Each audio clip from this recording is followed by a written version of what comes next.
So hey everyone, welcome back to another quick and very interesting tutorial. Where in this quick tutorial, I'm going to show you how you can scan and fix the corrupt files on your PC with one CMD command.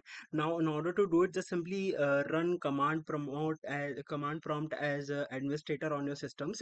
And once you do that, let me just give it all permission. Now, once the command prompt is open, here all you need to do is to just simply write a simple prompt that start with SFC with a space and forward slash scan now.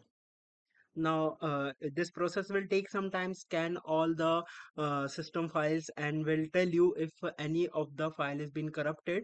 And once the verification is done and the scanning is done, it will tell you the report. Now you can apply the process of fixing that particular uh, fixing that particular corrupt files. Alright, so that's it for this tutorial. I hope this video will be helpful for you. Make sure to hit the like button and subscribe button for more such helpful and interesting tutorials. See you in the next one. Take care.